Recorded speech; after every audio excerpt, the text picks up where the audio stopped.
Okay, is that good? Okay. Sorry about that, everyone online.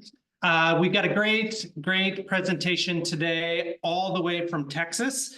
But before we do that, let's go ahead and you can continue kind of chatting if you want. But as people continue to get their coffee and fill up their foods, we'll start with just a couple icebreaker questions. So you can scan this QR code, you can go to menti.com and enter that 8-digit code there.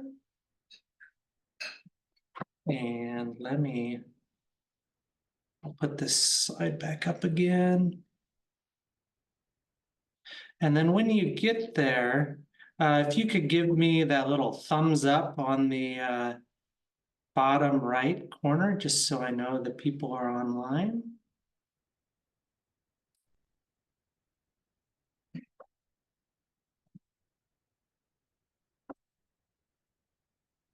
Okay. So the Olympics are in 8 weeks, 8.5 weeks, something like that. So which athlete are you most looking forward to watching in the upcoming Summer Olympics in Paris, France?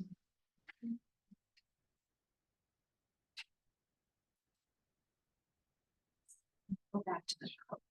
Go back to the code. Or no, you can tell me now. Maybe. Okay. Do you have the number? 8687. Here, let me do this. Here you go. There you go. Thank you. Thank you. Got it? Okay. All right. Gymnast Simone Biles seems to be the most popular. I saw a little program about Katie Ledecky last night. And so I don't have my phone in front of me, but I put Katie Ledecky, greatest swimmer of all time. So it's hard to beat with that one. Okay, next question.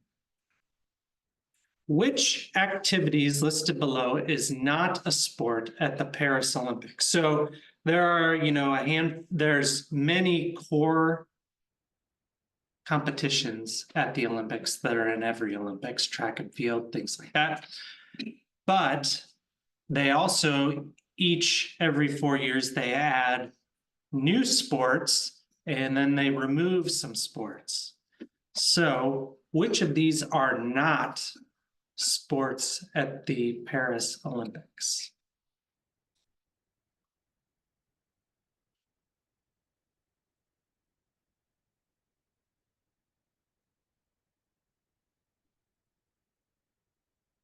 Okay, I don't know the answer to this one, so.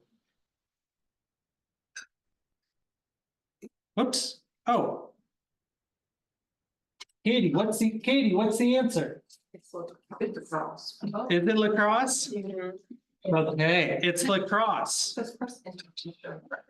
Oh, there we go. Gotcha. Thanks. I'm not good at reading.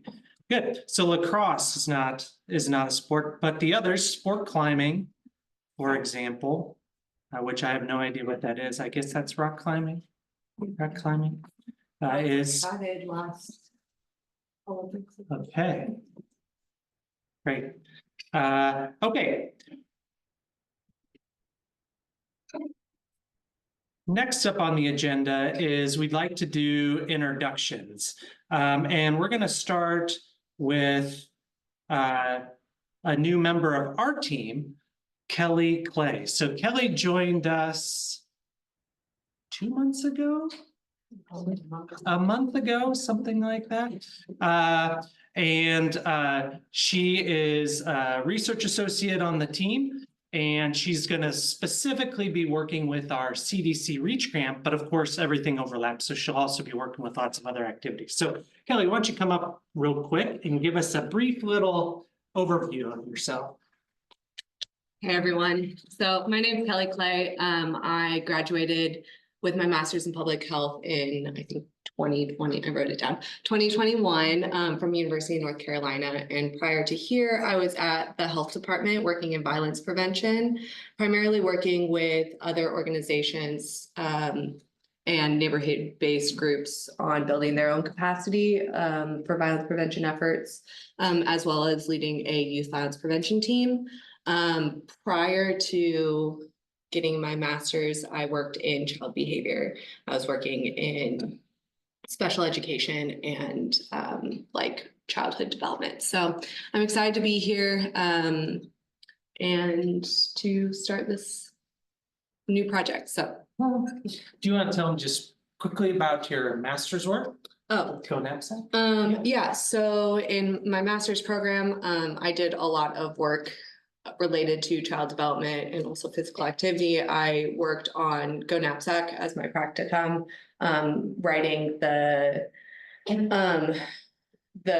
recommendations and training modules for screen time and physical activity for the Go Knapsack training modules. So if anyone is familiar and you have gone through any of the professional development, those were the ones that I created. So. Yeah. Oh, great. Well, obviously, as you can tell, Kelly has some really, really great skills, really great experiences. So we're ecstatic that she has joined our team. And I mentioned her main responsibility will be to support our CDC REACH project, which I don't think we've shared too much about that so far, but that's actually going to be the topic of our September quarterly meeting. So we'll talk about that a little bit later in the agenda today. All right, let's go around and finish introductions. So my name is Robin Shook. I'm an associate professor at Children's Mercy and the director of the Kansas City Healthy Lifestyles Collaborative. We'll go around the room of people in person first, and then we'll ask the people online to introduce themselves. So Natalie, do you want to go first? Yeah. My name is Natalie. I'm also a research associate with Kelly from the HLC team. I support the sports sector, business and industry, infrastructure, and early childhood sectors. So for KC. Sure. Sure. Hi. I'm with these lovely people. And I help split various missions with KC and I support the healthcare sector, media communications, schools, public health, and someone.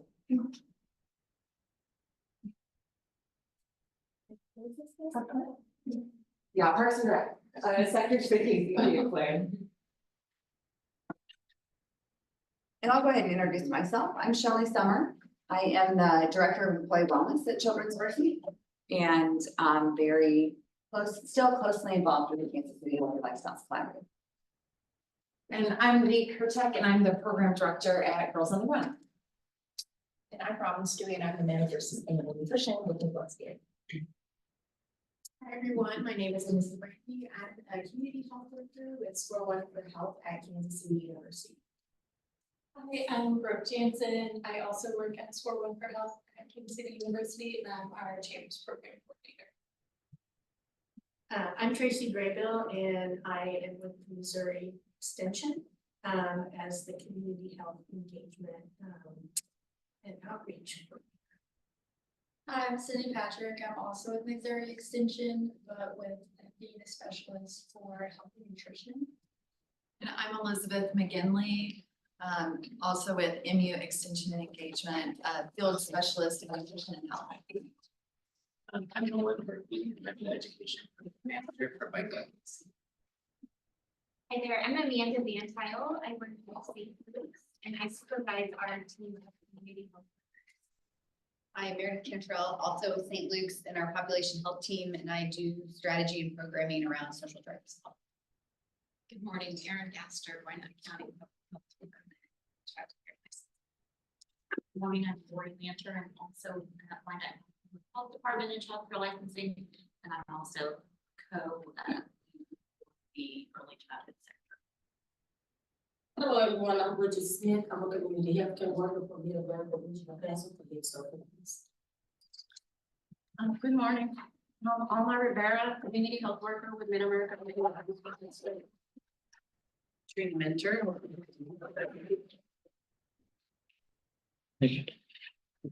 And the spotlight's on Christine. Introduce yourself, Christine.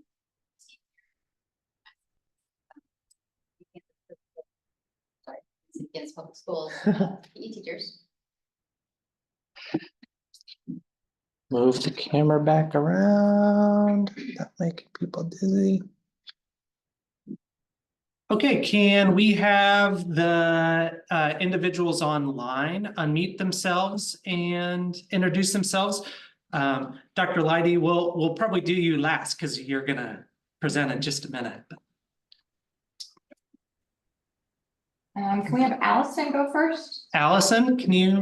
Sure. Allison Wiley. I work for Johnson County Health and Environment. Jill, would you go next, please? Yeah, Jill Rayford with Johnson County Department of Health and Environment, and I am on the school sector. Have Annette go next. Hi, all. It's Annette Campbell. I'm Director of Score One for Health at KCU. Lauren, would you please go next? Hi, I'm Lauren Cromie. I'm a Community Engagement Specialist with Clay County Public Health. I think Sandra Reese is our last one. Hi, I'm Sandy Reese. I'm a dietitian with Johnson County WIC. Great. Thanks for everyone for introducing yourself. For those who are in attendance, you probably saw the breakfast that was waiting outside. Feel free to help yourself. We've got a lot of it to eat. Of course, there's coffee, tea, and water over here too. And with that, we will move on to our presentation. And Shelley's going to introduce our special guest speaker today, all the way from Texas. Thank you. I am really happy to be here this morning and to be able to introduce our speaker. This was a presentation that we had made arrangements for before I moved into my new position. But it's something that we heard a little bit from the evaluation. So nutrition comes up quite a bit. We always want to make sure we're addressing nutrition in addition to physical activity. And in that, there's lots of things about nutrition that we can share. So I want to thank Heather, Dr. Leidy, for being willing to present. She is a national expert and is traveling, but still taking the time out of her day to be here to present. So we're going to have her start sharing her screen for the presentation. Let me know if I need to do anything up here. But Dr. Leidy is currently an associate professor at the University of Texas at Austin. She has a joint appointment in the Department of Nutritional Sciences and the Department of Pediatrics, Dell Medical School. She previously served on the 2020 Dietary Guidelines Advisory Committee and was the American Society of Nutrition Research Interest Group Director. Dr. Leidy received her BS in biology from Shippensburg University and went on to complete her master's and PhD in physiology at Penn State, as well as a postdoc fellowship in the Department of Nutrition Sciences and Digestive Behavior at Purdue. Her research examines the effects of increased dietary protein, eating frequency, and timing of consumption on the signals that promote satiety, healthy eating behavior, and weight management. Her current research focus examines the effects of consuming a high-protein breakfast on satiety, glycemic control, and weight management in adolescents. She's here to present From Risk to Resilience, Harnessing Protein for Youth Wellness. Okay, Dr. Leidy, take it away. Hi there. It's great to be here virtually. It's always fun to be in person, but with technology now, we seem to be able to do a good job. Can everybody hear me okay? Yes. Perfect. All right. And so I'm just going to jump right in for today. This is a passion of mine. One of the things I can't remember if that was on my bio or not, but I was a school teacher for a number of years, taught junior high science, and my background and got my master's and PhD. And along the way, we all know that being healthy as young people are really important, and we're really straying away from that in America. And so I started doing a lot of research in this life stage space, and so that's what we're going to talk about today. Sorry about that. All right, I just wanted to acknowledge my disclosures. All right, so in terms of the overall backdrop, in terms of when I start these presentations, being on the 2020 dietary guidelines, that was really one of the first, if not second, guidelines where we were thinking about lifespan and how nutrition can play a role within that. And so when you take a step back and you look at, all of these characteristics, when we're born, it's really about growth and development. And then as we age, it's independence. But those I guess characteristics still go throughout the lifespan, right? And so when we think about physical, mental, and emotional health, they are priorities at all these life stages. But I think it's even more important in adolescence, given that they're it's that intersect. So if you look at the top piece here, when we're younger, it's about establishing those healthy lifestyles that include diet and exercise and mental health and well-being. And then optimizing that right as into adulthood and then preserving that later in life. And so I always think of that adolescent period here is really that transition that, they're becoming very independent. And so bringing those life stages forward can be really important. And that's what we're going to talk about today. And so I started this figure some time ago and presented this at the American Society of Nutrition, really thinking about it as the perfect storm, if you will. And so when we think about adolescents, we know first and foremost that their nutrient needs are greater. I'd say at any life stage, but obviously younger, it can also be great. But there's a lot of needs that adolescents have. And so when you think about just growth and with that angle, obviously, as soon as we're born, that growth period is very, very rapid. But the next life stage would be adolescence, and that's a much longer life stage than what we even see in adolescence. So probably why those nutrient needs are so much higher. And so you're probably all aware of, all of these, the ones that are even greater than when we think of any other life stage. I mean, obviously energy, protein, iron, a lot of the vitamins and minerals are needed for that growth period. And so what this figure is showing, this is a narrative review that came out a few years ago that's looking from birth through age 20. And so that in of itself is an interesting concept, right, in terms of defining adolescence. And I think I don't talk about this so much today, but I think we need to do a better job of understanding that there's sub life stages, subcategories within adolescence. A 10-year-old is very different, as we all know, than a 20-year-old. I have a 16-year-old right now. And so, they're emerging adults is what they like to be called now. And so, but their growth is very, very different, whether it's physical, mental, psychosocial. And even with the dietary guidelines, we lump those all together in adolescence. And I think we need to rethink about this. The dietary guidelines had birth through 24 months. And that has been sectioned out. And I think that next mindset is really how do we go back and look at adolescence and, whether it's 10 to whatever, 14 to 16, because if you think about it, middle school is very different than junior high or high school, and then obviously going off to college. And these figures down below here really illustrates this point. And so what you're going to see is that the peach shaded is really that adolescent life stage, and it is typically defined as 10 to 20. It can go up to high as 24, depending on if it's cognitive function outcomes. But for today, we're just going to go that adolescent period is 10 to 20. And so when you start looking at what's happening during that period, obviously puberty and overall physical growth, whether it's, body composition, bone, lean mass or muscle, all of these are peaking during these earlier life stages, which is what you see here. Fat-free mass or muscle, you can see continues to accelerate in this life stage, as well as fat mass.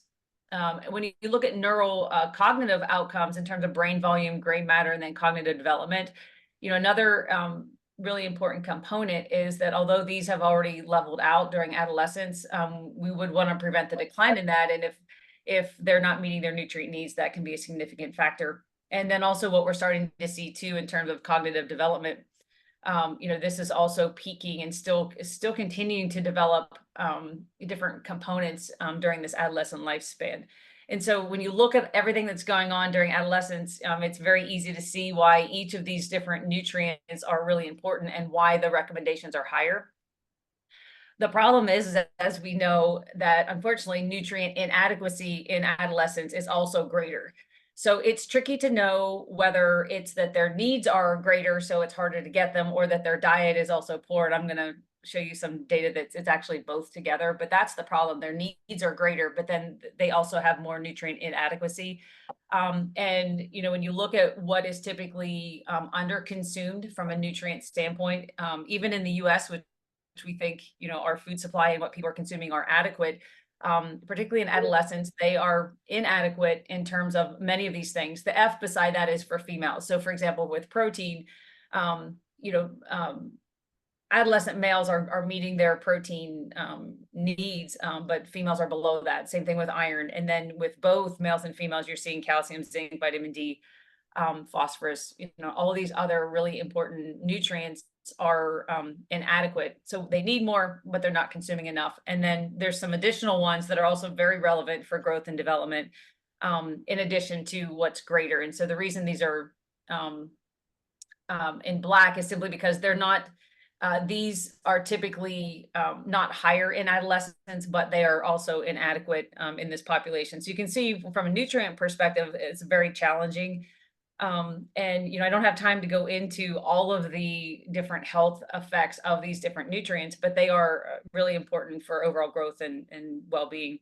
And so this is the perfect storm in essence, if you will, in adolescence. And then of course you have to overlay some additional factors. But I just wanted to actually show the data. I mean, I had bullets here, but this is one of the NHANES studies with what we eat in America that I think is really important just to hit this home. That when we look at inadequacies, it's not that it's just a little bit that it's, you know, we start seeing this. It's a fairly significant percent of adolescents, particularly older teens, that are inadequate. And so these are teens that are 14 to 19 years of age. And what you're going to see in this figure on the y-axis, it's teens consuming less than the requirements, right? And so higher the number, the more inadequacy we have, right? So a high bar is not a good thing. We really want that to be at 0. And so this is the percentage of those that are below those nutrient requirements. And these are the nutrients that they're below in, and it's broken up into males and females.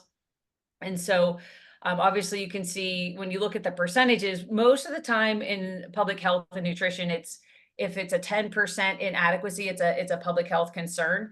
And so if you were to draw the line here, you can see that there's a number of these critical nutrients that are being under consumed. There's an inadequacy in both males and females. But particularly you do see that, you know, as I said earlier, with protein and iron with females, but then, you know, calcium is a big one with both all adolescent categories. Zinc is another one, vitamin D, magnesium and potassium. And so you can see many of these are way high, you know, even higher. When you look at the average, is about 80% inadequacy, which is in essence the entire adolescent population, right? And so I think for us, it's identifying these nutrients and then also figuring out, well, what can we do with it, right? So for me, I'm an interventionist. And so how can we reverse this and have you know, better diet quality? Because we know that nutrients and diet quality leads to better health. And I always view this as, you know, children and adolescents should be the healthiest life stage, right? And then we go downhill from there.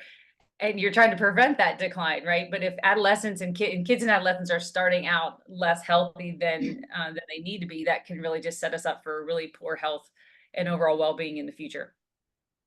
So if we go back to this perfect storm, I just want to acknowledge a few other things. I actually was trained as an exercise physiologist and you know, or as basically a whole systems physiologist. So it's not just that there's nutrient issues. We have some other problems, you know, in this population. And so a lot of times, you know, we have these nutrient needs and nutrient inadequacies, but we also have to think about that, you know, what is it in the food supply, right? And so most, and I'm going to show you some data here on the next slide, but most teens also are consuming a lot more foods that are being recommended to limit, and they're not consuming those foods that are recommended, right? And so that creates this nutrient inadequacy issue. And so most of you are probably familiar with this data. It's the Healthy Eating Index. And so it's defined over here that, you know, it's been about 10 years, maybe longer than that, where this has been examined. And what this is it's a measure of diet quality. And it's based on how well Americans are following the dietary guidelines. So the dietary guidelines are based on, you know, meeting nutrient needs through foods. And so it's on a scale of 0 to 100, where 100 is you're meeting the dietary guidelines totally. And then obviously it goes down from there. And so it's been a great assessment tool to see whether what's being recommended is being followed. And so when you look at this across the lifespan, given that this is an adolescent talk, although I always highlight this because if you look at the adolescent life stages, they are at the lowest possible. I teach a really big class to about 2,000 students, and you know, they look at this and like, not so bad. I'm like, well, would you really want a 52% in class? And then they understand that we're nowhere near where we need to be. I'm not so obnoxious to think that, yeah, we can be at 100%, right?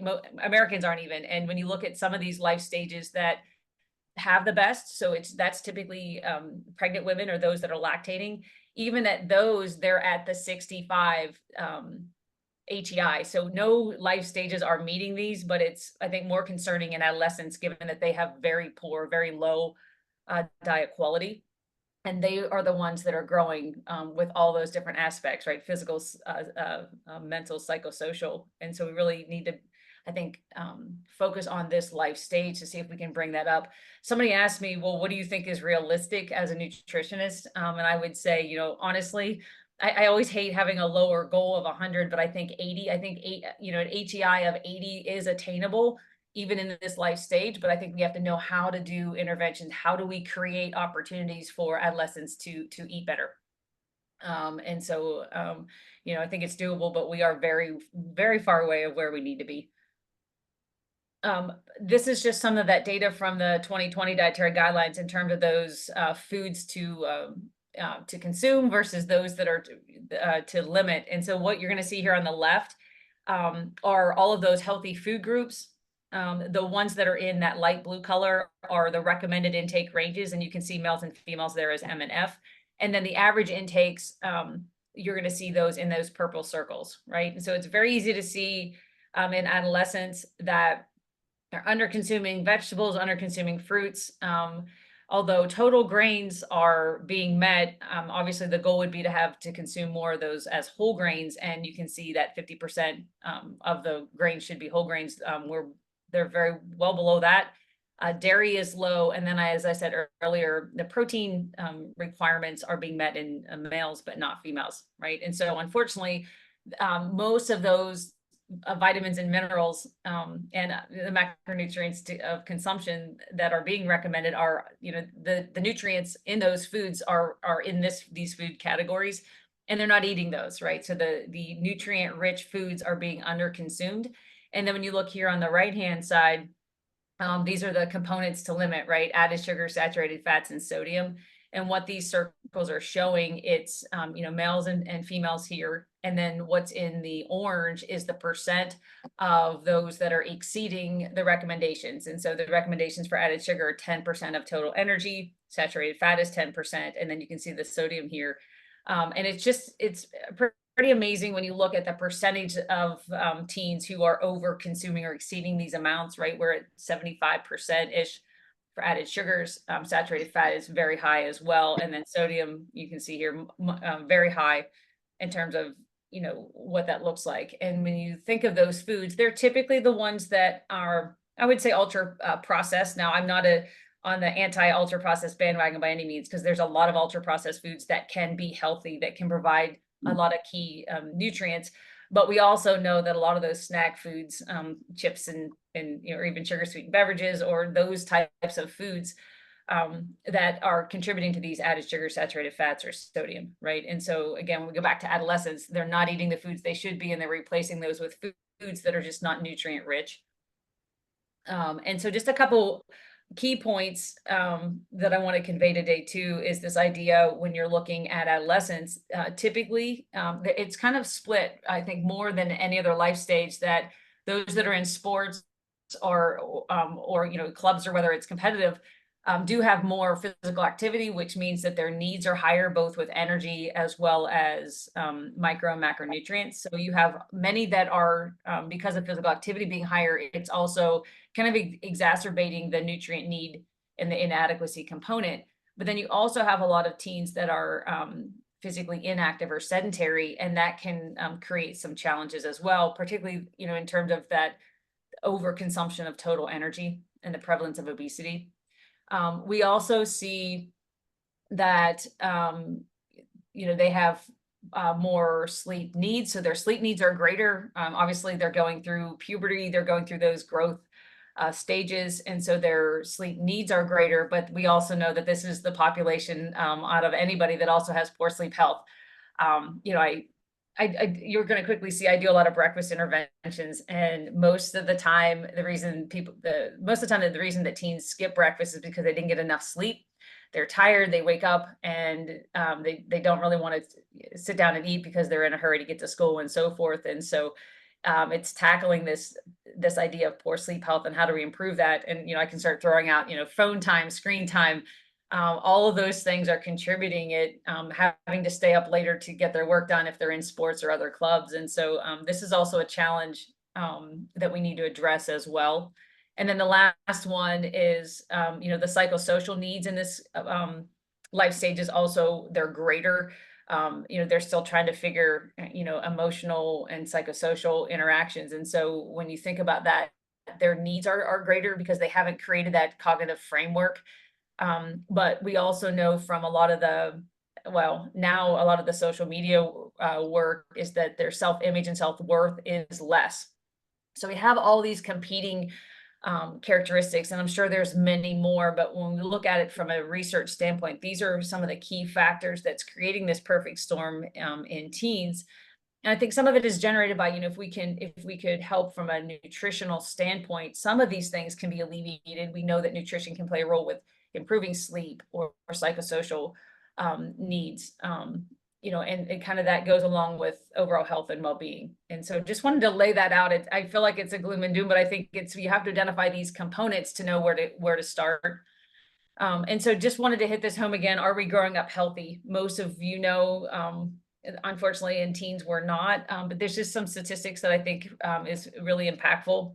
Obviously, first and foremost, when you look at unhealthy weight gain, whether that's you're looking at it from a BMI percent body fat standpoint, that about 40% of our teens have unhealthy body fat, which we know that can contribute to other disease risks. And so that is still ongoing. It's leveling out a little bit, but we're still nowhere where we need to be.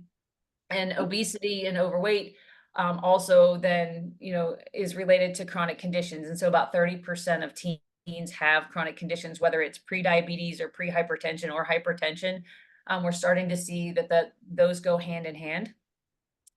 Another aspect that we can't quite quantify yet because we didn't really have a baseline is this idea of poor muscle quality. And the reason I bring that up is, so obviously teens have, muscle. The challenge is because of inactivity, it's hard to know. And with unhealthy weight gain, you still have most teens that have overweight or obesity do have muscle mass. And so it's hard to categorize to say, well, they have low muscle. They don't, but the quality of the muscle is poor simply because we're not using it in the way that we need to. And so when you look at the percentages, I would say about 40%, if it ties with obesity, that they have poor muscle quality. And why does that matter? Well, we know that muscle controls a lot of metabolic processes, as well as just being able to move and being physically fit, and then how that progresses into adulthood. Right. And so that's another one that we don't have a percentage on, but we know that's a significant risk factor. 20% of teens have depression. And I will tell you this is way before COVID and the pandemic. And so I would imagine we're still trying to quantify that, but there's I would imagine a higher prevalence of depression now in teens. And then all of these other things also pair. All of these percentages, though, I will mention are pre-COVID.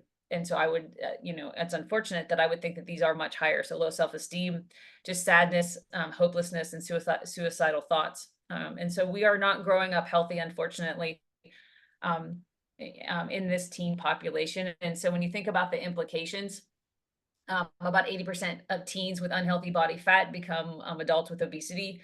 That's pretty well categorized. But I want to bring home this other point in that older teens have about a 40% lower odds of successful weight loss and maintenance than younger teens. And so when we think about interventions, a lot of times it's waiting maybe until college or those emerging adults, and that's fine. And we need to do that. But the data does suggest that if we can highlight and focus on younger teens, there's a higher likelihood that that weight loss can be maintained over into adulthood. Another unfortunate aspect is depression in young people. It is a leading cause of adult anxiety, substance use disorder, and poor health and reduced well-being. So, obviously it's this sensitive life stage that we need to make sure that our teens are healthy and have healthy behaviors because we can see the ramifications of this. And so I think it's a critical need for behavioral strategies personalized for teens. And so I don't look at these as gloom and doom. It's just more rationale for why we need to spend most of our time focusing on this life stage. And it is challenging. They're independent, or at least they think they're independent. And so it's hard to figure out what works best. They don't typically like to hear from teachers or schools or parents. And so, how do they get the message? Most of the time, as you all know now, they're getting it from social media and TikTok, which is not great at all when it comes to, nutrition and how to eat healthy or any of these other aspects. And so how do we intervene? So I'm just going to talk a little bit today about some of the strategies that seem to be working. And so the first thing I want to mention is I did a real quick review some time ago and just looking at how much research is done in teens. And less than 1.5% of randomized controlled trials, so that's those intervention trials, include children and adolescents. So when you look at all of the studies that have come out looking at nutrition interventions or nutrition and behavioral interventions, only 1.5% are in children and adolescents, and that's grouped together. When you go back and try to tease out just adolescents, it's really hard because most studies are, 5 to 18 years old. So we don't really know. That's a really small amount. And I can tell you, being a school teacher and now being a researcher in adolescents, it is hard because you have to make sure you can get them to where you need to be, like in terms of coming to the lab for the assessments and making sure they're following the intervention. I do get it, but I think we need to do a better job of being creative and having community engagement and maybe school-based interventions. And we'll talk about that. But I just wanted to point that out. It's a really small percent that even do nutrition interventions in teens. And so this was a systematic review that came out not too long ago in a meta-analysis with dietary randomized control trials. And you can see here, it's when you look at all the studies that have been included, it's about 12,000 children and adolescents. And in these, they were looking at those that were overweight or had obesity, looking at diet quality and nutrient adequacy. And so I just wanted to list the interventions that were done. The challenge is too, is there's not a lot of consistency in terms of the interventions.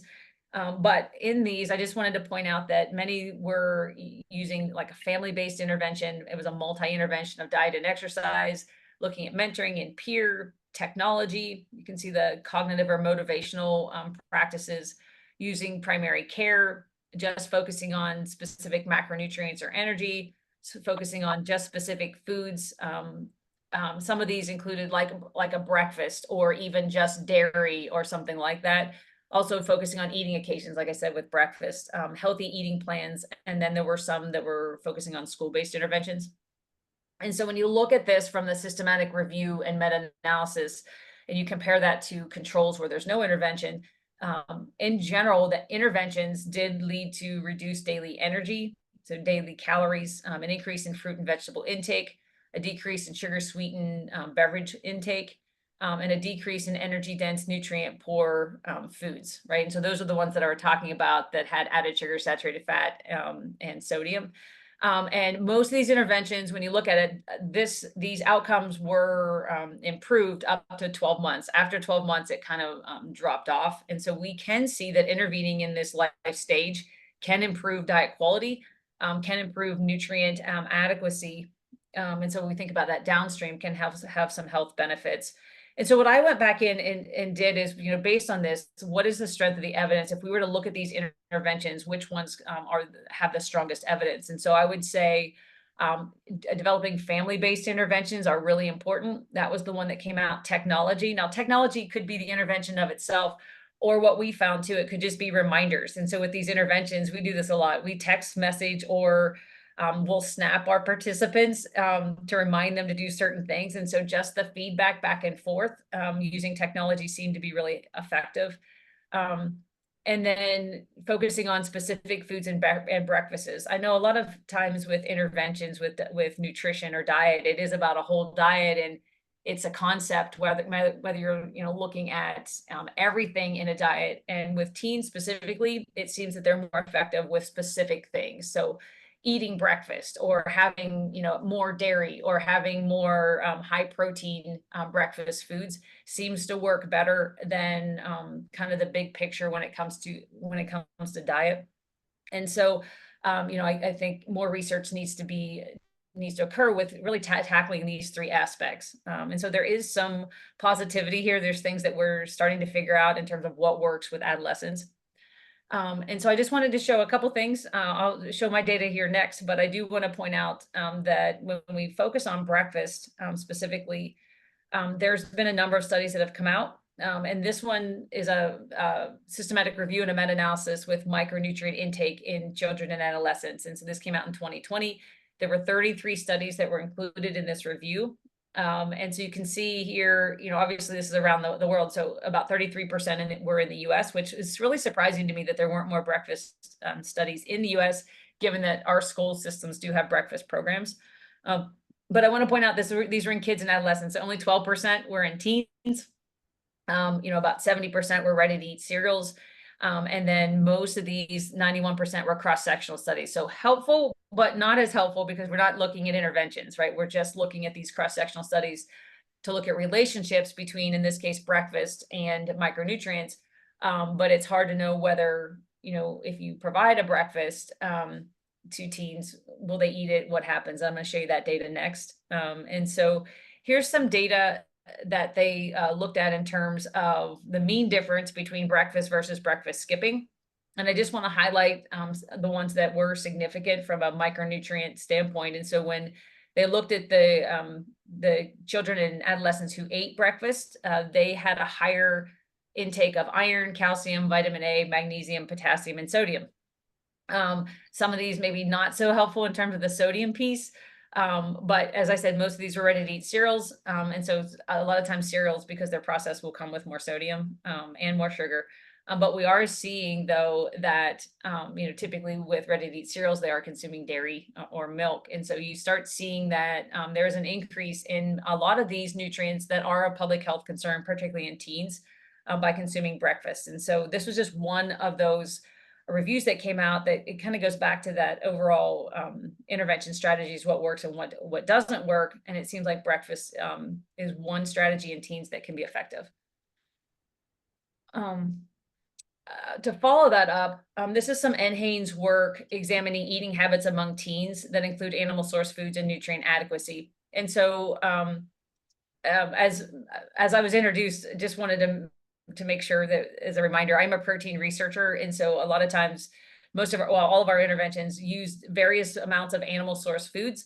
But I also want to mention, when we do meal studies, which is typically all we do, it's not just a certain animal source food. A lot of times it's mixing and matching. And then obviously we're putting whole grains in, we're putting other components. So there are plant sources as well. So it's never about, well, just eat an egg or just have a glass of milk. It's about a healthy meal that you're mixing and matching animal and plant-based foods, that's meeting the dietary guidelines. And so I think sometimes people have a misconception too, when we think about targeting just animal source foods. It's not about just eating those, but when you have those as part of a healthy meal, you can start seeing some improvements, in this case, in nutrient adequacy.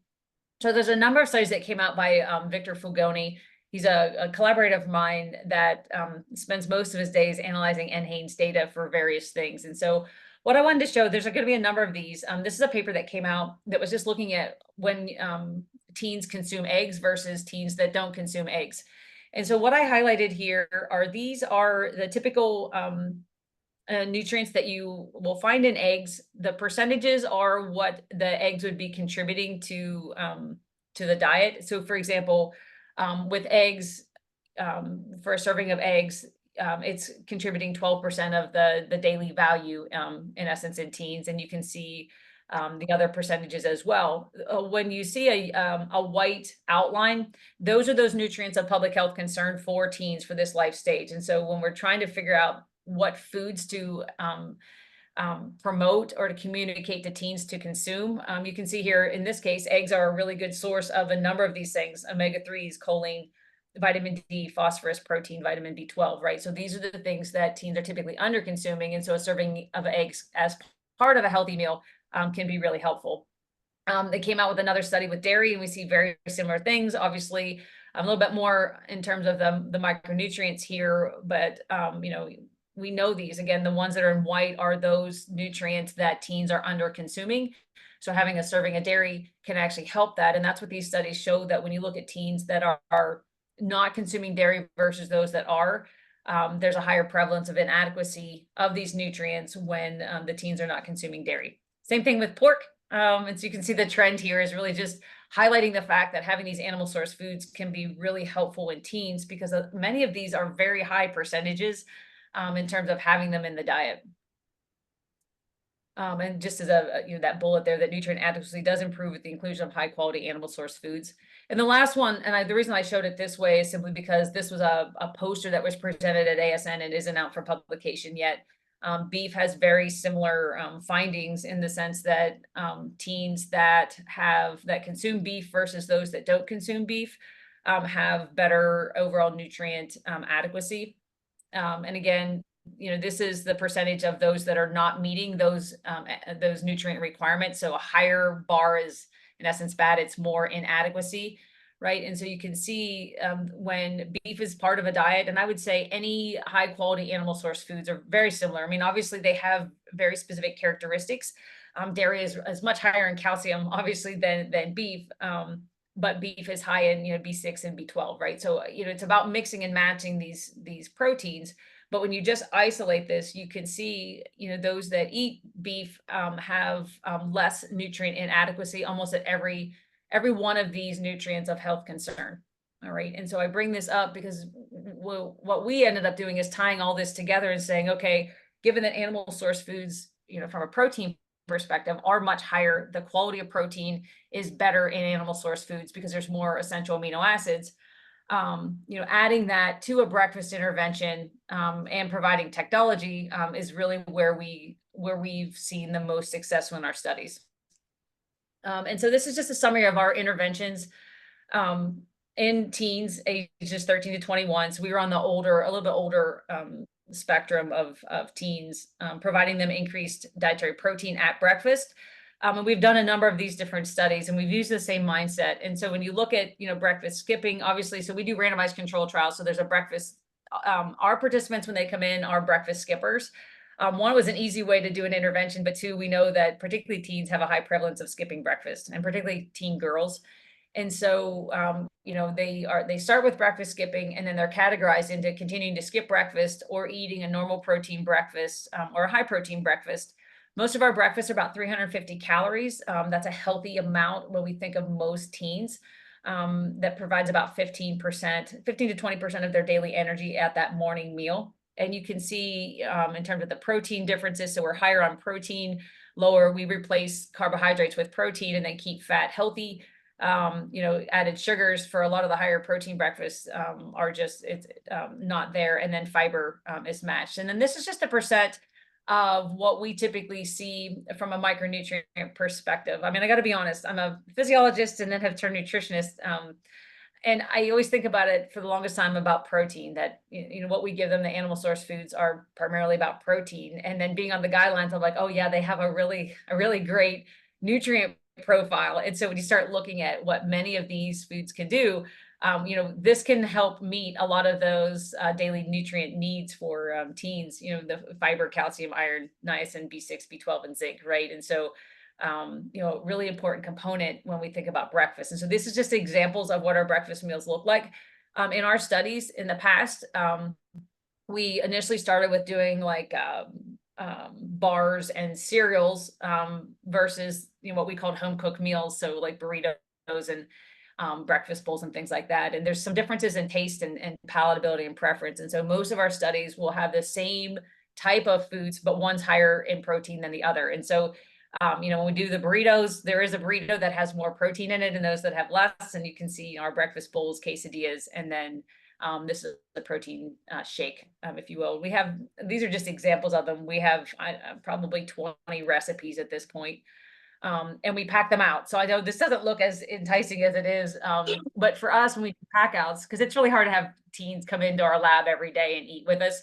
And so we make these ahead of time. I have a culinary chef who was hired to particularly make these taste better. And I can tell you, I've done research in Indiana, Missouri, and then now in Texas. And Texans like things with a lot of heat and a lot of spice. And so that in and of itself is something that I think we have to appreciate. I'm a nutritionist and I can meet my nutrient needs, but if it tastes gross, teens are not going to eat it. So you also have to think about the spices and the foods. And like I grew up in Pennsylvania where we just didn't have beans. It just wasn't a thing, at least where I grew up, or like in my hometown. And so the quesadillas in Texas, they're like, where are the beans? Where are the black beans? And so it's an interesting thing that you have to be mindful and understand when we're targeting, when we're, highlighting teens, what types of foods do they like? And can you make them healthier and put them in a meal that they like? And so that's why a lot of these have been tweaked and refined so that, they really like them. And then we just pack them out in the morning. They put them in their, whether it's a toaster oven or microwave, and they eat them that way.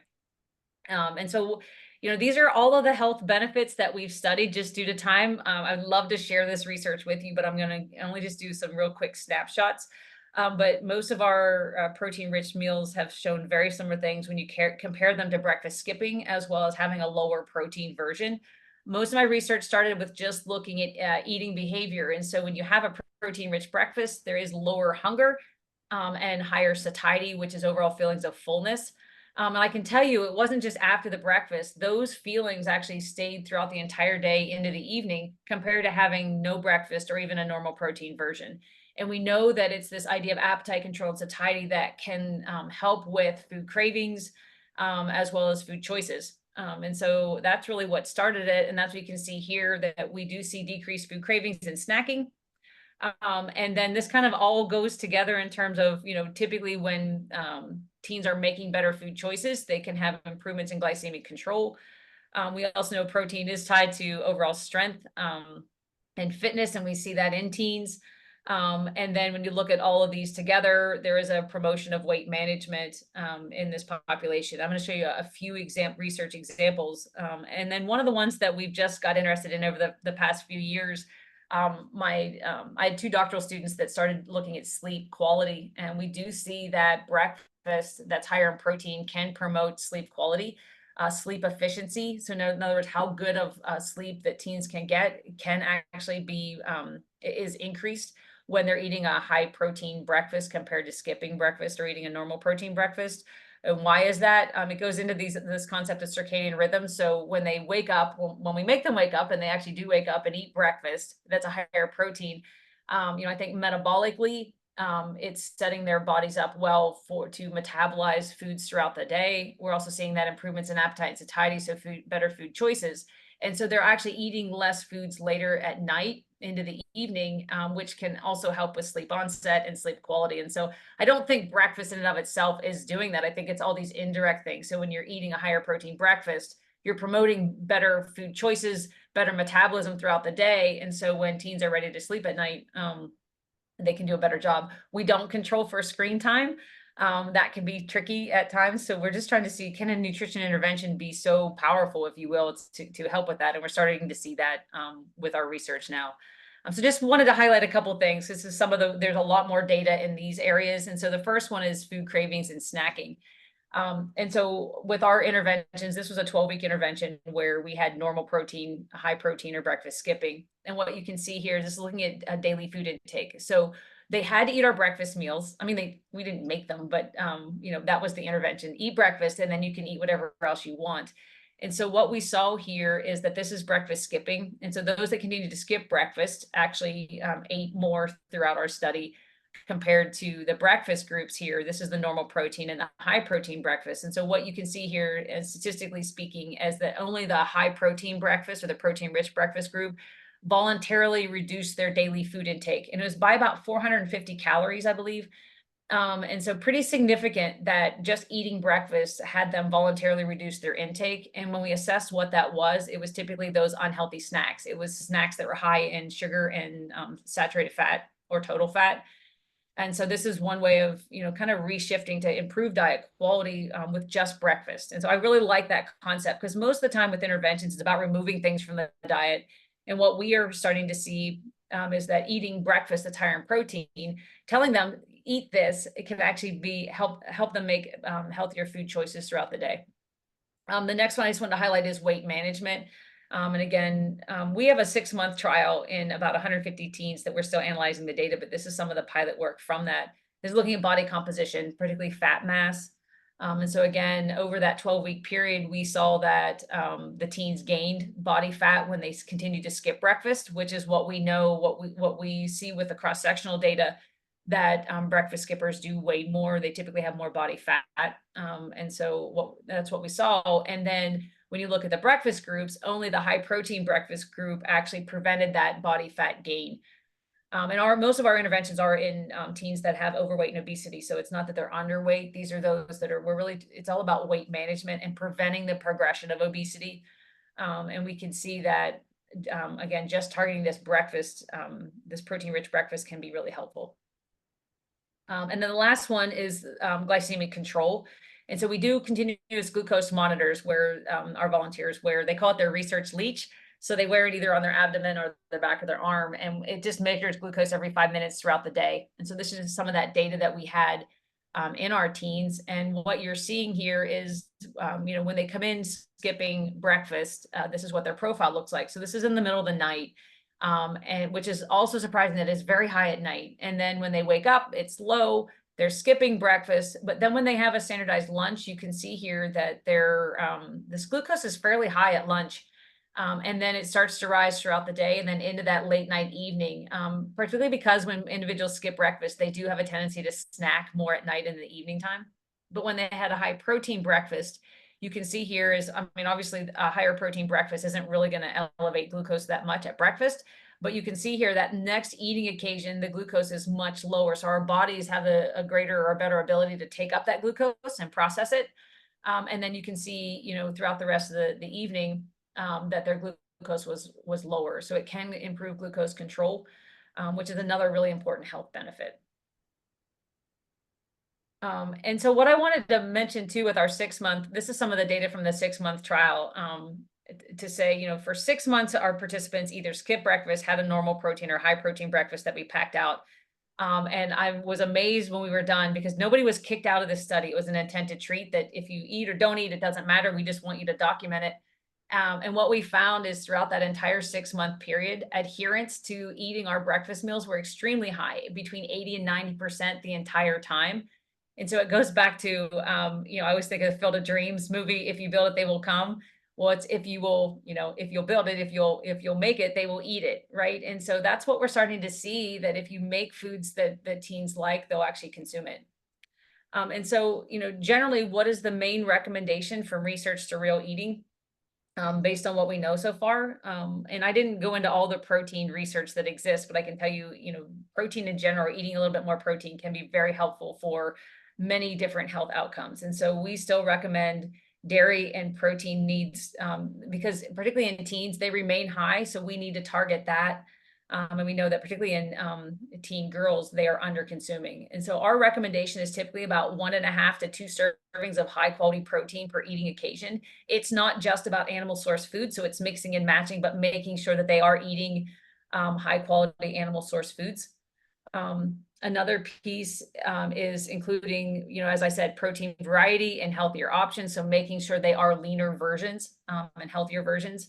Also mentioned this about including spices and cultural preferences. Taste and familiarity is key. And so, teens actually like breakfast tacos and burritos and breakfast bowls. And so it's making sure that we're adding the different spices and the different foods that they're willing to consume. And then I would just say being mindful of time and convenience, right? So the number one thing that I've heard from parents and teens is that this is great, and but I don't physically have time to make that in the morning. And so we need to be creative as parents or as researchers or clinicians or community folks to how can we do this, right? And so some of it can be more of a grab and go, and I'm going to show you a few examples. Some of it is preparing it ahead of time so that the teens have it in the morning. And I would also say another component is this family-based breakfast, I think, is really important. And I don't even do it. I mean, my family, we're going at different points in time, and I eat much later than my daughter, who has to get out at 5:30 for practice. So I do understand that. It's just, when we think about, is there a way to make family-based meals cool, and are we able to do that in the future? And so, when I say about family-based breakfast, I do want to point out this is not what we had in mind. So this bottom left, right, is that if you look at what's going on, she's on her iPad, which I don't even think they use iPads anymore, but he's on his phone, she's eating a Pop-Tart, which is just funny because she didn't have time, right? And he's on his laptop. So not really what the strategy is. It would be about sitting down and interacting together. And so that's, I would say, the goal. We're very far away from that, but that is where we need to be. Just wanted to, I'm not going to go into all of these different things, but I wanted to give you some of our research recipes and then things that we do when we work with the community. I think first and foremost, they have to be tasty and healthy, and it doesn't have to be tasty or healthy, right? And so these are just some of the ones that we've used. These muffin cups seem to work really well. You can make them up ahead of time, and it's a grab and go for most teens. Again, at least in Texas, steak and egg breakfast tacos, something that they absolutely love. So these were just, and I'm happy to share my slides if you don't have them, but we're happy to make these PDFs available for you. I think another really important part is portable. They have to be grab and go. And so having something like overnight oats for particularly the emerging ones, the younger teens don't really they don't get on board with the overnight oats. But the older teens seem to really like this because it's cool. Most college students will make overnight oats. And so this is another way that you make it up the night before, and then you can take it with you. I think Greek yogurt or like a Greek yogurt parfait is also a really easy portable option that most of our teens like. Greek yogurt now is far more acceptable than what it used to be because of the texture. And some of the Greek yogurts out there are a little bit more creamy. So most teens actually will like that. A caution, as you all know, though, it has to start with plain Greek yogurt because a lot of the yogurts have so much sugar in there, you're kind of negating the health benefits. Not so much, I mean, you're still getting the health benefits, but there's so much sugar in there. So we just say start from scratch and then add the components to it. And you can see all these components. It's not just about protein. It has protein in it, but it's also improving fiber. And there's some in terms of antioxidants, right? And so you're getting, it's harder to do for vegetables in the morning, but with fruit is something that's pretty easy. And then the last one I would say is really what I got interested in is, all right, well, if we can't make it available at home, right? If parents are it's difficult to do that.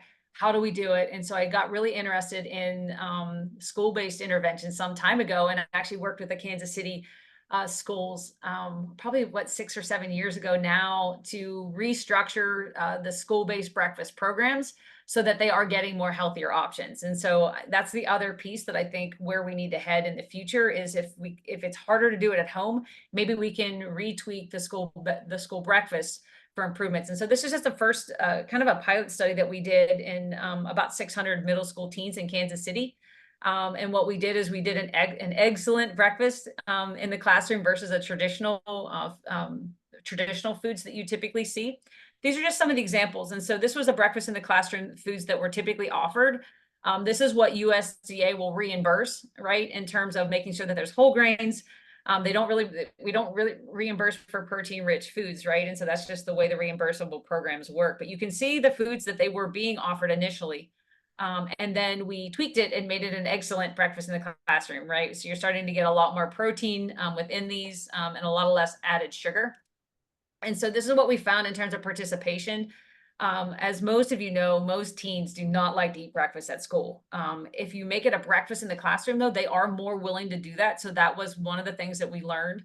But this is where they were starting. So this was, throughout the year when there was no breakfast in the classroom program, and they were eating these similar foods, but just were eating them in the cafeteria. So you can see, school-based breakfast participation was extremely low when they were just eating in the cafeteria. And so then what we did is we did a breakfast in the classroom. So it was a grab and go kiosk where they went into the hallways, grabbed their food, went back and ate it in first period. And so this is what happened with the USDA breakfast in the classroom. So when they're eating these foods, you can see the participation went up huge, right? It was 10%, and now we're dealing with about 60% participation. So just tweaking something that small to say, yeah, now let's eat breakfast and you can eat it in the classroom. And with this program, breakfasts were free. So it was provided to all teens during that time period, which is also really helpful. And then when we took that and we made it that excellent breakfast in the classroom, you can see that participation was still high. So even though we removed a lot of the higher fat, higher sugar options, eating a healthier version, we do see improvements here with breakfast participation. And then we have some of the health outcomes that can also support that. Just don't have that today, but we also looked at cognitive function and really around breakfast. When kids eat breakfast, they do have better cognitive performance, particularly at school. And so this is just another example of how do we do interventions? How can we make recommendations to meet the needs of teens? And, you know, maybe schools are really that next step where we need to focus. So I just wanted to summarize for today that we know that adolescence is a critical life stage. We know that the teens have significant nutrient inadequacies, right? Under consuming all the foods that they should be and over consuming the foods that are really should be limited, along with those other behavioral components that you know, we really need to be thinking about. And so the first piece is thinking about successful nutrition interventions. They need to be personalized, or at least the perception of being personalized to teens. So, you know, like I said, with that breakfast in the classroom, even going from kiosks, so it's more like a Starbucks, like pull up and go, right? And you're not in the cafeteria, it's those things. And then thinking about that whole foods approach, they gravitate to understanding I can eat this or that, right? So it's in our case with breakfast, we talk about eating more protein, but they can see it. It's eggs and dairy or lean meat, like a burrito. Like they can get behind that because they can understand it. And, you know, we have then the health benefits, you know, to highlight that. Teens don't typically care if they're healthier. They care if they feel better and they have more energy, which is what we're starting to see with breakfast, right? But they really just want something that tastes good. And probably, you know, the number one thing that we found with our teens is that they want to have more energy, or at least the perception of energy. And so then again, as I talked about, this high quality breakfast concept that is higher in animal source proteins can be one potential strategy that we found has been working in this population. And so I just want to acknowledge my funding sources over the years. And this is the Leidy Lab that we have in Austin, Texas, that has helped complete a lot of these studies. And so with that, hopefully we have time for a few questions. So I'm just going to stop sharing and turn it back over. That's great, Heather. Thank you so much for an outstanding presentation. We really appreciate it. We do have some time for Q&A. And so I will open it up to anyone here in the audience. And Natalie, I'll have you check the chat to see if we have any questions. But to get us started, I want to just sort of, number one, I want to recognize the Kansas Beef Council and the Midwest Dairy for helping to support Dr. Heather's presentation with us today. This is our first time to actually have a presenter be virtual, and I think it went really well and was seamless. So thanks so much for that.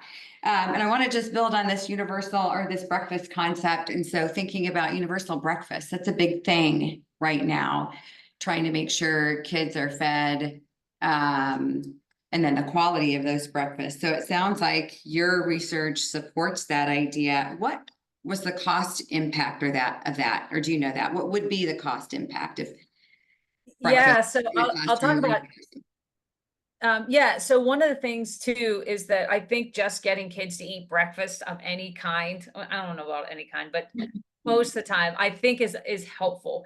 It sets the dietary pattern in the morning, and we do start seeing it's kind of like a stepwise. No breakfast is not as good as eating something at breakfast, but then obviously having that higher protein version does seem to be better. So I would say when we think about universal breakfast, I think just having kids eat breakfast for a lot of things, cognitive performance, well-being, and even having, you know, better appetite and satiety throughout the day. It is better with more protein, but I think starting there would be fine. I will tell you, so again, I'm not an economics person.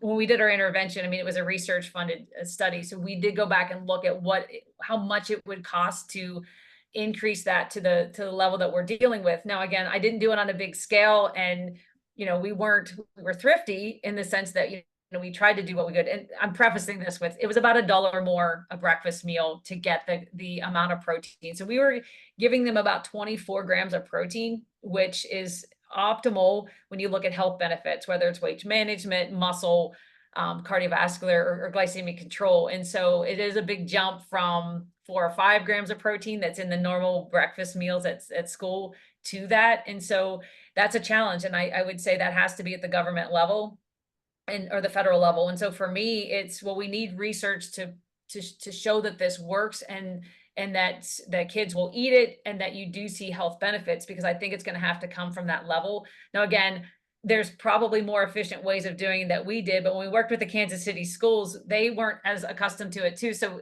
again, they hired more food service staff to make sure we bought all these, the things that you need to make more high protein foods. Because as many of you know, when you look at breakfast meals, a lot of them are the prepackaged foods like the muffins and Pop-Tarts. So they didn't initially have that staff whenever we came in to make these higher protein home cooked meals. And so I think there can be more efficiency.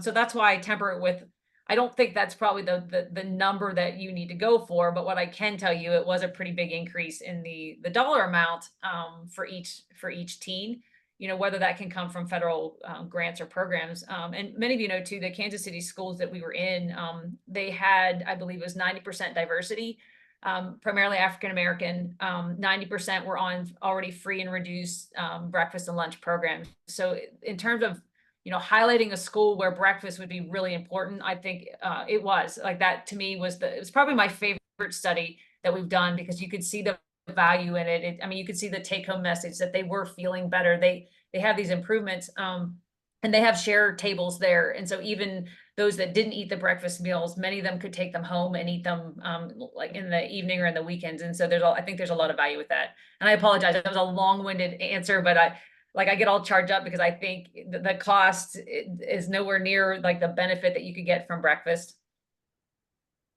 Yeah, I think that's food for thought there. So it is, based on your experience, it can be an expensive thing to implement, but there are still lots of ways to become creative with this. One of the things that made me think about when you were talking about this in your presentation is HelloFresh for breakfast. Yeah. So we focus on our dinner with those types of meals that come in a box and come to your house that are these subscription programs. But I guess there's no reason you couldn't do that for breakfast to make it easier for parents if we're trying to go that way to get more protein in breakfast. Yeah, and it's funny because one of the things we always advocate too, and I've done some work with parents, it's having leftovers, the dinner leftovers, repackage and retool them for breakfast. So it's not that hard. You just kind of have to change like the carbohydrates that you're adding with whatever you're having at dinner. And so it's doable. So even having that dinner idea, the leftovers could easily be done, in the morning. But again, it goes down to, it's hard to get it's hard to get teens to wake up and eat unless they see value in it. For us, it was a study, so they enjoyed doing it. But, I think you do need, when it's at home, you need the family to get on board, like parents to get on board with it. Or then it has to be the school that's going to need to tackle some of that. Yeah. And tasty is such key. Yeah. Are there other questions? We have a question in the chat. I'm going to ask Sandra Reese to unmute to ask her question. Oh, hi. So I was just in listening, wanting to know if in the beginning you had a lot of resistance from teens in your study with, just eating breakfast and how you tackled that. Yeah, so we've had about 300 teens, I guess, in our studies over the past couple of years. And when I first started, I got to be honest, I was at KU Med for a number of years, and I remember making breakfast meals, and they were horrific. And yes, when they're not tasty, the kids are like, "You really want me to eat this?" I'm like, "Please eat this for me." So they would eat it as part of the study, but I don't even want to show the pictures. It was bad because we used a lot of whey protein, and so bad on the front end. Over time, which didn't take too long, I'm like, I need a culinary chef because I just eat for function, not for taste anyways. And so it totally changed everything. And so what I will tell you is this. So we always do a 1 week run-in. And what we mean by that is we give them like 14 different types of foods and they taste them. And so of those, we're like, are there certain ones that you really like and certain ones that you don't like? And so we let them pick and choose what they want for our interventions. And so some don't like breakfast bowls. Some don't like, although most like the burritos and the quesadillas, but some like shakes, some don't like shakes, some like Greek yogurt and some don't. And so we allow them to pick because our nutrient profiles are the same, or generally the same throughout all of them. And when we found that they have autonomy on what they pick, then compliance is through the roof. And I was surprised because when you take a skipper, and you have them eat a 350 calorie meal, my first thought was, well, they're just not going to eat it. And that just didn't happen.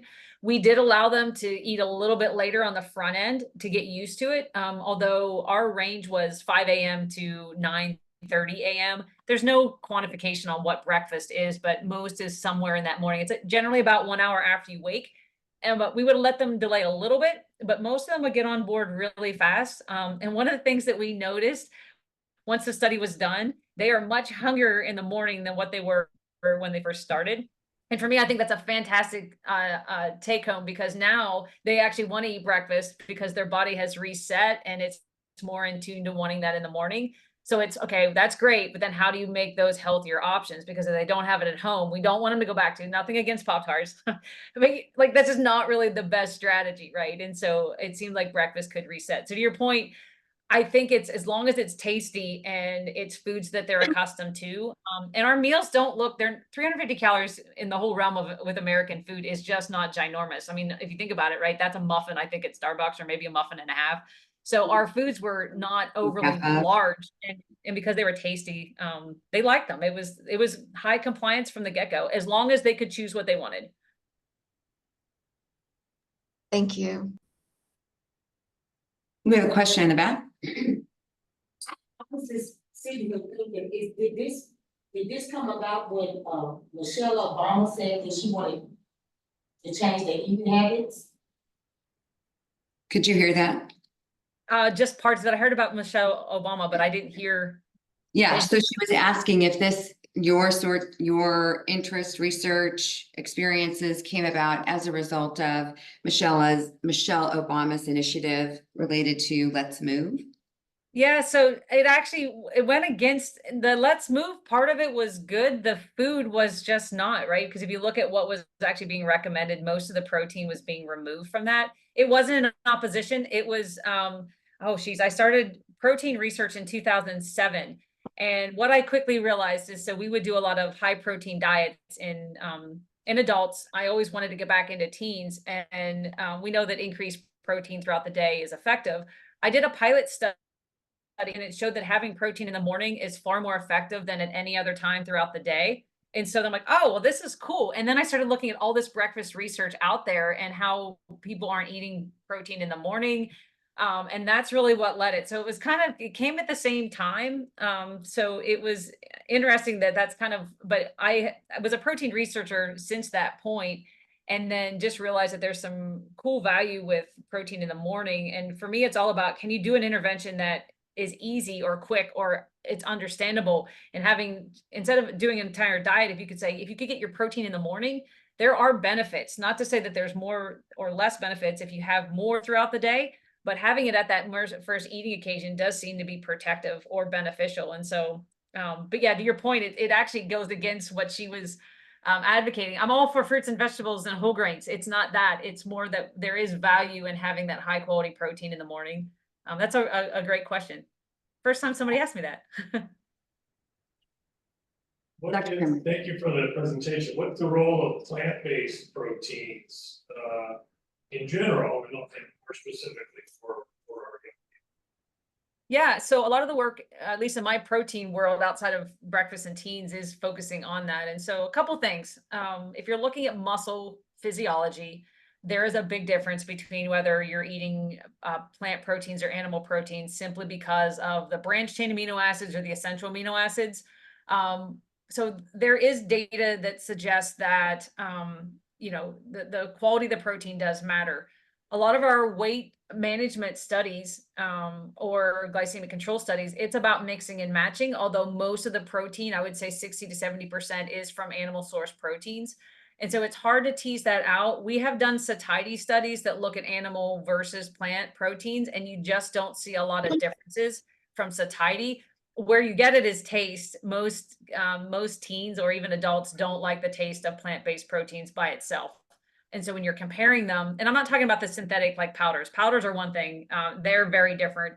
But even when you're having a plant-based protein meal versus one that has animal source proteins, at least in the US, we have just some studies coming out this week in Journal of Nutrition that highlight that people still really find animal source meals more acceptable. They like the taste better, the texture. And so I know it from an amino acid standpoint, with whether it's muscle or some of these other components, that it's actually really important. I would view it as it comes down to protein quantity first.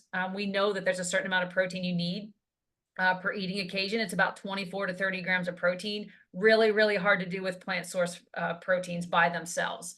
And so when you're trying to get that much protein because of the essential amino acids, it's very easier to do with animal source protein. So that's the other reason.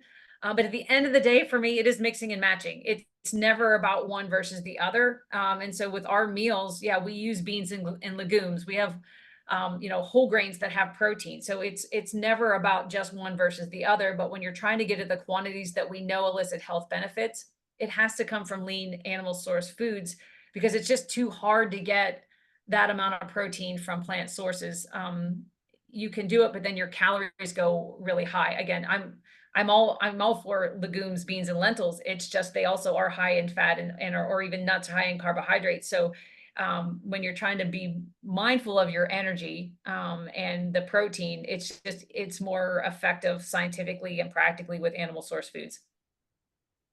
Thank you. Great question. Any others? Anything else online, Natalie? Oh, go ahead. I was just thinking, what type of participation did the parents have in the study? Was this something that was also worked inside the household, or is it just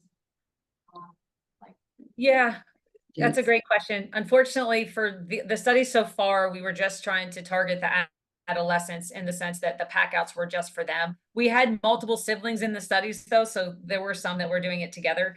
The oversight of the parents were just and we didn't tell them if they wanted to make sure that their teens were following the breakfast, great. If they wanted to be part of like reheating the breakfast meals, fine. But it wasn't a family-based intervention. It didn't negate them from having a family-based meal. It's just these are breakfast skippers, so they weren't eating breakfast at school or at home. And so I would say the majority of the load came from the teens remembering to eat their breakfast. But I will tell you, some of the studies, we had parents dragging their teens to say they need to eat better, and we would not allow them in the study if they didn't want to be in the study. And so I would say maybe 10% of the participants that initially came in that had parents that were, dragging them along. When we got there, we would explain the study and then have the parents in one room and then the teens in the other, because we didn't want to push an agenda. We didn't want to push research on a teen that wasn't interested. So there were parents that are like, you need to eat this, you need to be in this study. But there were teens that were in the study and the parents were doing it, and that was okay because they both were in agreement. And so in the future would love to do a family-based intervention because as we know, most adults don't eat a healthy breakfast or are skipping breakfast too. So that's a great question. Yeah, that was a great question and a great one to end on. So please join me in thanking Heather for presenting today. We can take this as an opportunity to do a little standing ovation for her. So for those of you here in the room, please stand at home can as well. Thanks again. We really appreciate you joining us this morning, and I'm going to turn it back over to Robin. Great. Thank you.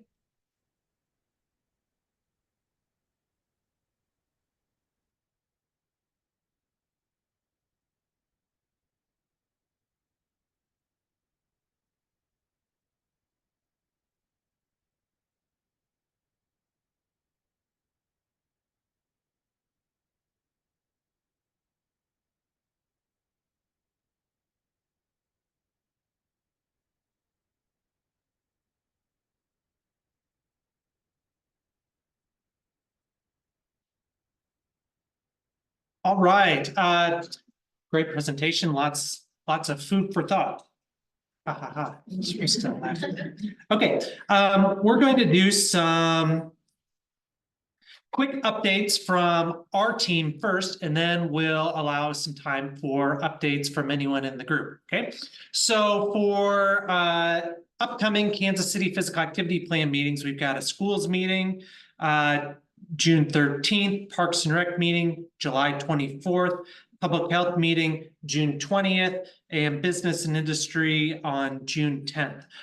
If you'd like to join any of those meetings, you can go to our website, kcphysicalactivityplan.org, and click on the Join Us link.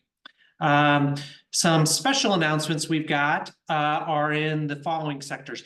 Do you want to give this one, Katie, or do you want me to do this? We don't have any updates for this one. This is just another.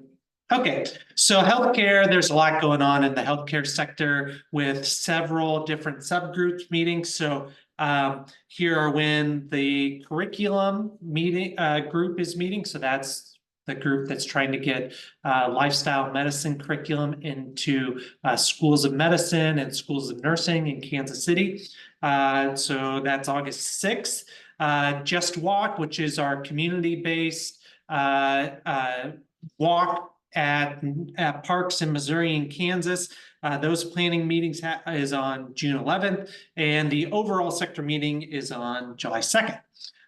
Early childhood. I think I might have Natalie come up and talk a little bit about not only the next meetings, but some of the bigger things that they have in the works. Yeah, our next early childhood meeting is later this month, on the 27th. We also have a couple subgroups within that. One of them was our resources group. So they went through a long review process, and we now have the high quality resources for physical activity promotion within early childhood settings. And that's also on our KCPA plan website. You can find those there. Moving on from that, we identified a professional development opportunity of bringing more in-person training for physical activity in early childhood settings. So that group has been meeting usually once or twice a month. And now we have a save the date for that event. We're bringing Dr. Kraft to Kansas City Saturday, September 7th.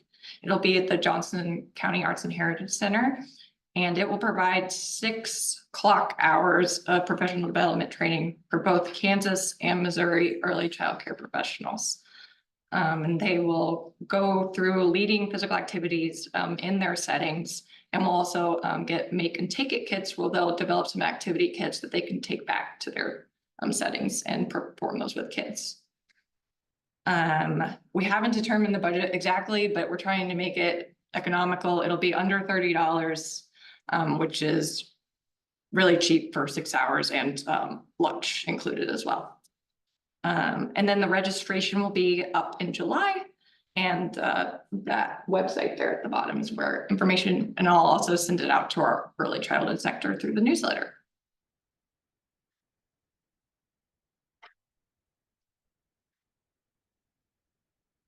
Great, thanks for those updates. Katie, do you want this one, or do you want me to talk about Move Together? I'll just give a quick update on the Move Together KC. So Move Together KC is the public-facing campaign for the Kansas City Physical Activity Plan.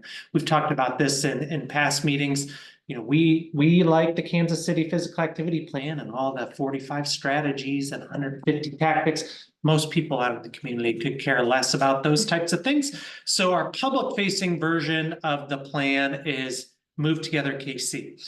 So we encourage you to follow us on our social media channels if you haven't already. So there's the QR codes for Facebook and Instagram. You can pull out your phone right now if you want to. Lots of great things are posted there regularly. We also have a website, movetogetherkc.org. And if you go to movetogetherkc.org, you'll find, of course, lots of information on the campaign. There is also, if you go under the media tab, there are sample images and B-roll video footage of people being active out in Kansas City. Typically, you can notice some Kansas City landmarks in those images and videos. So there, we post them there for anyone to use. So if you're working on, a flyer or, maybe a commercial or anything else where you're looking for images of people being active out in the community, please feel free to go to movetogetherkc.org and the media page to find images that you can use for free. Likewise, if you have images or videos that you want to share, feel free to send those to us. We'll post those on that website as well. The idea is that we can kind of create a community of people who are using these types of things and contributing to these types of things. Of course, there are some considerations about making sure that we get proper photo release or video release, things like that. But we can certainly work with you to get those things. Katie did a great job last month, a few weeks ago, to arrange some new video footage. And it's not quite yet on the website, but it will be soon. But there's a lot of great things. And I think you were at Luce Park, Gillum Park, Rosedale Park. Rosedale Park. Rosedale Hyde Park, there was Shawnee Mission Park. Shawnee Mission Park. Yeah, doing a variety of different activities by a variety of different people. So hopefully that's a nice resource that everyone can take advantage of. For the sports sector, as you know, we're about 3/4 of the way through a year-long partnership with the Aspen Institute. Well, it was Eclipse Day, so that was April. We had our Aspen Institute Project Play Summit in Kansas City. There were several of you who attended that. At that meeting, Children's Mercy announced that we were the first children's hospital to sign on the Aspen Institute Children's Bill of Rights. And we are very excited to announce that a couple weeks ago, the city of Kansas City also signed on to that Bill of Rights. And so Mayor Lucas recorded a message about that. So I'll play that real quick. Hi, I'm Kansas City Mayor Quint Lucas, and I'm proud to endorse the Aspen Institute's Children's Bill of Rights in sports. Kansas City now joins dozens of other cities and professional sports organizations, including the NBA, NWSL, ESPN, the PGA of America, and so many others that all understand the importance for our young people to grow and develop mentally, emotionally, and physically through sports. In 2 years, Kansas City will be one of the few U.S. cities hosting the world's largest sporting event, the 2026 FIFA World Cup. Yet thousands of young people in our community lack access to sports and physical activities. Endorsing the Children's Bill of Rights in sports is a first step for all of us, cities, organizations, youth sports teams, and coaches to aspire for a future where all children are able to access sports and play in safe and healthy environments, with qualified program leaders and mentors, where they are treated with dignity and have equal opportunity for personal growth. Every child deserves to have fun and play sports in a safe and healthy environment. But currently, only 20% of young people in Kansas City get 60 minutes of daily activity. And when our children have nowhere to play, many of them turn to their screens. In fact, in Kansas City alone, 11% of young people are on their screens for fun for more than 11 hours each day. And Black children are 2 times more likely than their white counterparts to spend more than 11 hours on their screens. We know active youth do better in life. Let's work together to set them up for success. While we have much work to do, join us as we take that first step forward, positive change for our children's futures. Join us and endorse the Children's Bill of Rights in sports to inspire access to sports and communities throughout our country. So obviously we were quite excited to have Mayor Lucas and the city join the Children's Bill of Rights or endorse the Children's Bill of Rights. I think that that's a really positive sign for how they are looking at their upcoming involvement in the World Cup and how they can make a lasting impact in the region beyond 2026 when the matches are over. So look out for more information on that over the next couple months and couple years as we move forward. If your organization, well, as Mayor Lucas says, endorsing the Children's Bill of Rights was a great first step for the city. And I think that it can be a great first step for a lot of organizations. There's really no commitment to it. You just agree to try to uphold the values in the Children's Bill of Rights, which you can find on on the Aspen Institute if you just Google it. If your organization is interested in also endorsing the Children's Bill of Rights, please feel free to reach out to us and we can get you connected with the Aspen team. Or you can contact the Aspen team directly. There's information on their website about it. But I think it would be great if we continue on this momentum and have multiple endorsers of the Children's Bill of Rights for Kansas City. With that, I'm going to ask Natalie, do you want to come up again and give us an update on the sports sector and some of the other things we're working on? Yeah, as Robin mentioned, we've been working hard on the state of play report with the Aspen Institute. We met with them earlier this week. They gave us a draft of their recommendations for Kansas City, and they were primarily over those 5 system levels that I listed there: the community sports organizations, schools, city and county governments, state governments, and broader Kansas City region. So we went through those yesterday, and they're going to make some updates and then send us a draft of the final report. So not only will it include the recommendations, but also information from the focus groups they completed when they were in Kansas City, and then from the youth survey, that data as well. So we'll review that at our next sports sector meeting on July 10th from 12 to 1 p.m. And then they're going to take that feedback from us and work on that draft in August. And then the week of September 16th is when the report's scheduled to be released. We don't have an exact day and time yet, but that information will follow. They also had a request from us for photos to include in the report. So if you as an organization has some action shots of kids being active, not necessarily in sports, but just physically moving, please reach out to me and I'll get in contact with them and share those photos. They'll also share credit for your organization with those photos as well. Okay. Great, thanks, Natalie. Any questions about that? There's a lot going on in that sector. So if you want to attend the next sports sector meeting, again, that's July 10th at noon.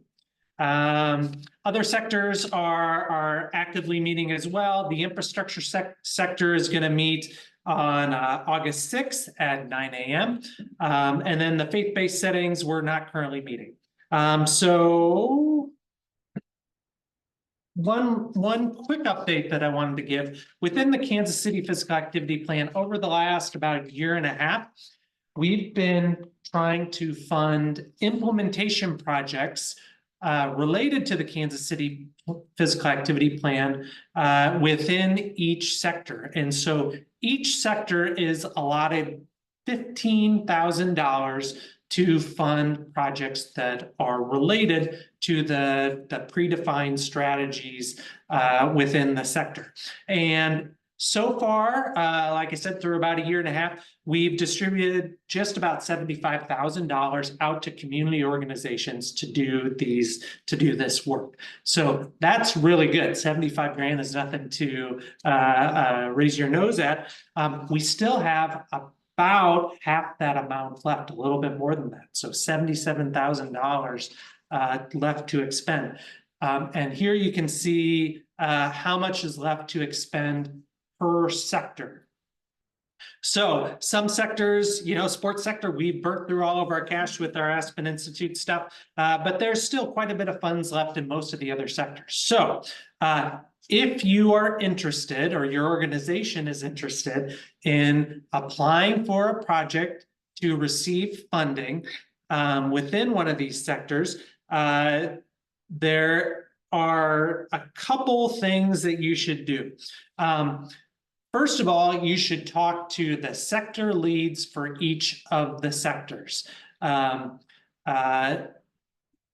That way you can communicate with them about what you're thinking about and whether that aligns with things that other members of the group or other members of the sectors are also thinking about.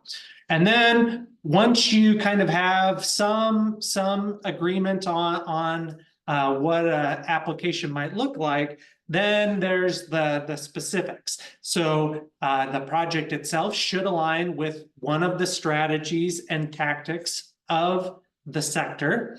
The project should also target one or more systems level, meaning we don't really want to fund things like a one-time health kit fair where you're just kind of reaching individuals. We want to do something that also addresses not just individuals, but maybe an organization or some sort of policy that would impact lots of other individuals or organizations. We like to encourage cross-sector collaboration. So, Parks and Rec working with schools, something like that.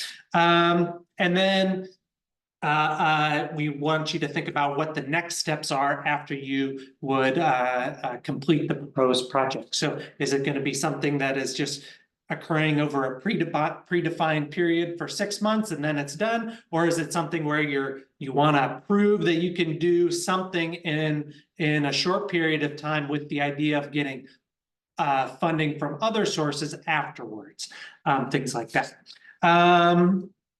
So then it is discussed at the sector level. Once you have all those things worked out, presented at one of the sector meetings, and then it moves on to what we call our core work group, where all the sector leads get together once a month and we review the applications. So that seems like a lot of steps. At the end of the day, if you talk to anyone who's gotten funding, it's really not that.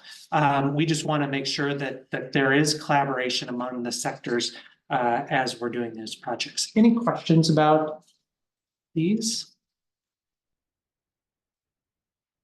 It's money. Everyone needs money. So hopefully you consider applying. Okay, now I'd like to open it up to anyone here, either in person or online, to provide any updates that they would like to share with the rest of the group. Hi, can you hear me okay? Yes. Oh, yeah. Hi, this is Leah from Clay County Public Health Center. I just wanted to give an update that we are in the process of planning for a physical activity and health related event we host every year for the last 8 years called Family Fun Day. It'll be at Mackin Park on Saturday, September 14th from 10 a.m. to 2 p.m. And I'll put all of this in the chat as well. But we love to have organizations attend and promote like the information, what they do to support physical activity and healthy eating at the event. So if anyone is interested, I'll drop my contact information in the chat. So we'd love to have you guys there. Great, thanks. What was that date again? It was Saturday, September 14th. Okay, great, thanks. If you email that information to us, we can put it in some of our communications as well. I will do that. Thank you. Never mind, it's already done. Katie's on top of it. Thank you.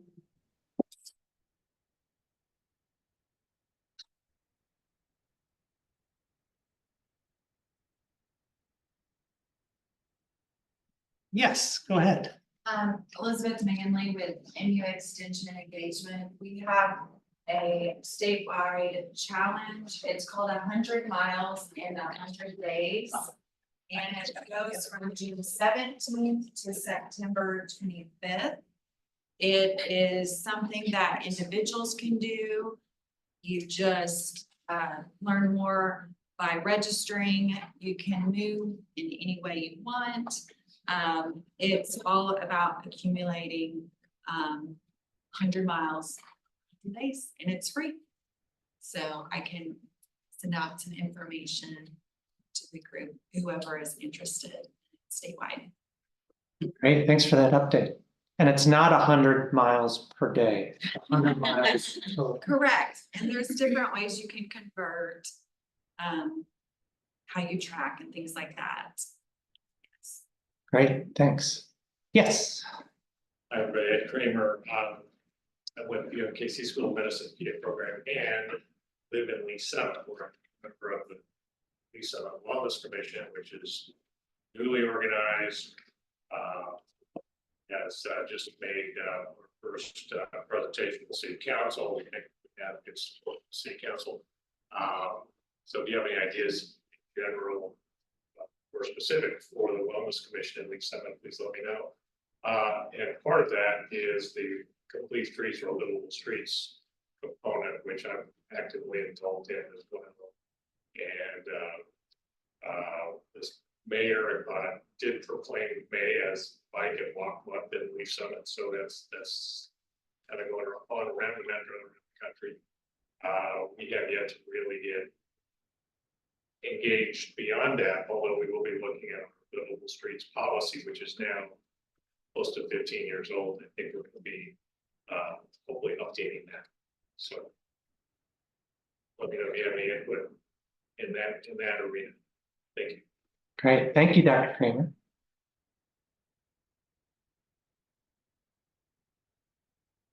Any other updates?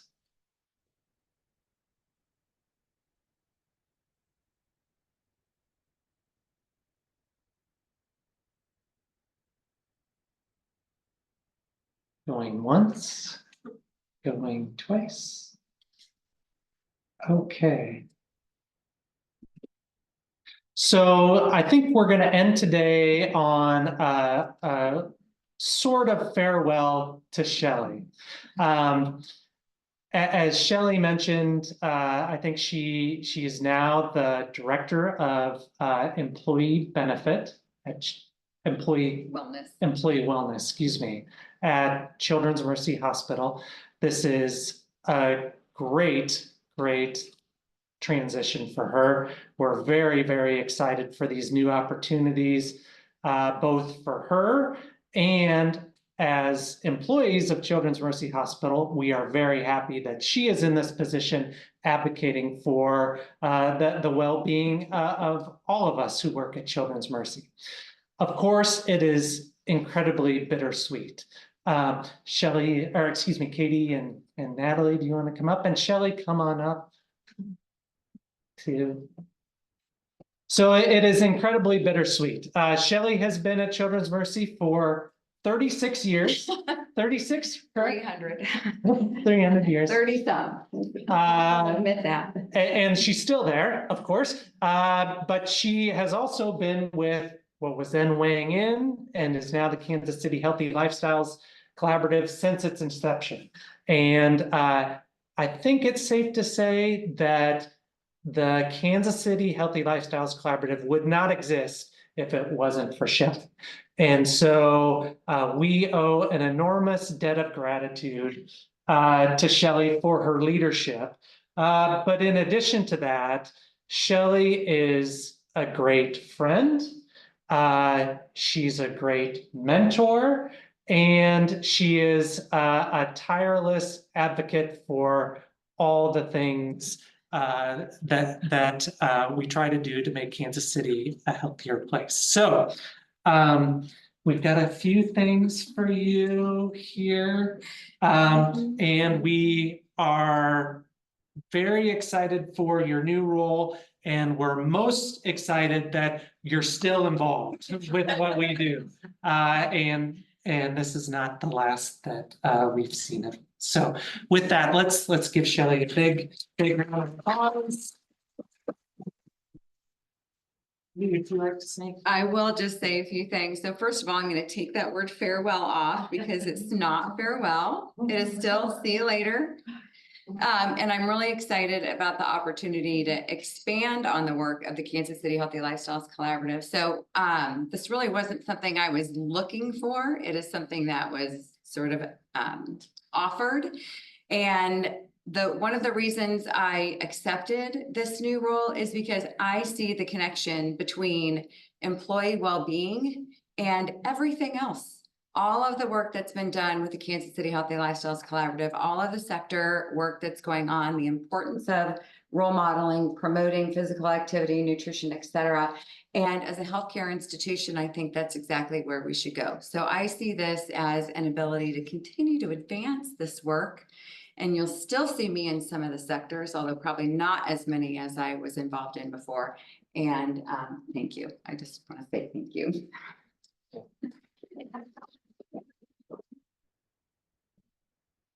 All right, with that, please fill out the evaluation report for today's meeting, and we'll see you at the next meeting in September. We tentatively have it scheduled for Thursday, September 26th, but we've got to do some final confirmation, but we think it's good. All right, so thank you so much, everyone. Have a great, lovely student day.